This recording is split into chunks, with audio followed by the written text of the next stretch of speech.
Kabul penuwune Mbah. Panglimbang 5 menit dina Selasa Legi tanggal 3 Februari tahun 2026. Kapethik saka Injil Markus bab 5 ayat 21 tekan ayat 43. Kabul penuwune Mbah, mengkono pamite para bapak karo ninggalake omahku sinambi mondong berkat. Pratelan iku uga kaucapake marang tangga teparu ing omah-omah liya kang padha duwe gawe slametan. Kanthi pratelan kaya mengkono mau satemene para tangga teparu padha ndongaake kang duwe gawe. Donga banget prasaja ananging banget mitayani.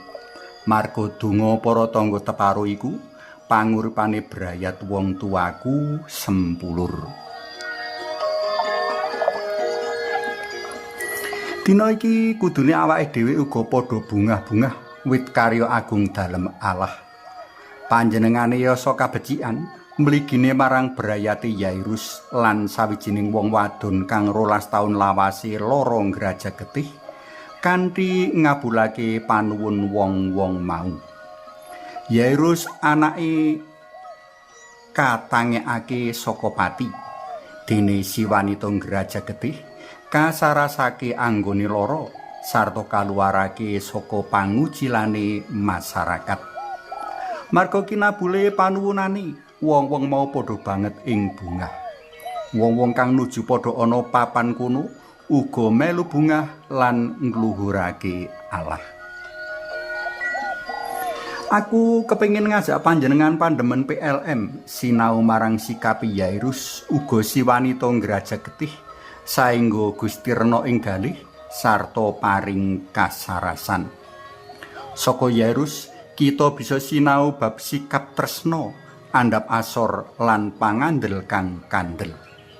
Katresnan Yairus ndadekake dheweke mapakake diri ana anake kang lara. Dheweke ora kepengin kelangan anake kang ditresnani. Andhap asor Yairus katon ana tumindak ngrungkepi padha dalem Gusti sinambi mratelakake panyuwunane.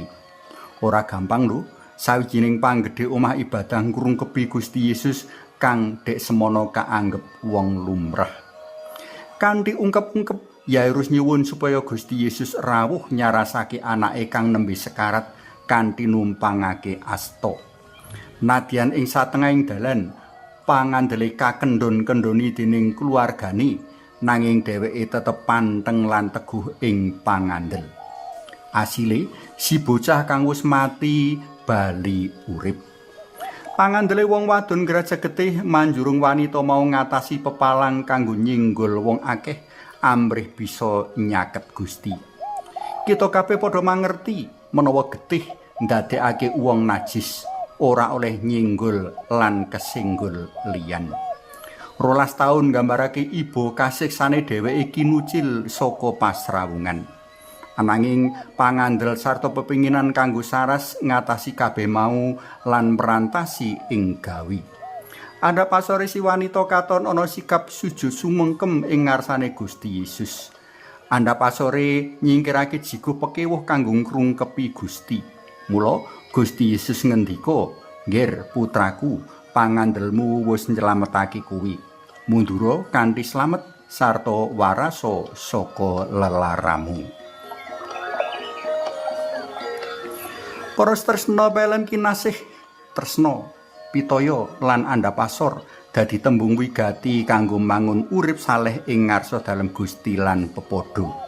Rikala telung perkara iki karasuk kajiwa lan kasarira, urip kita bakal binerkan lan pinayungan dening Allah.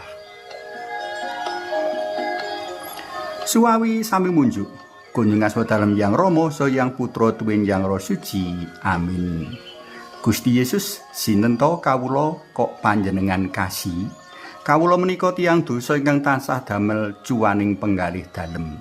Nanging ngengeti agenging katresnan dalem kawula badhe sinau tumindak sae kados ingkang sampun katuladhakaken dening Yairus sarta tiyang estri ingkang saras saking sakit ngrajak getihipun. Panjenengan kawula puji lan luhuraken sareng Yang Rama lan Yang Roh Suci sakmenika sarta ing saklami-laminipun. Amin. Kunjung kasmet dalem Yang Rama saha Yang Putra duwin Yang Roh Suci. Amin.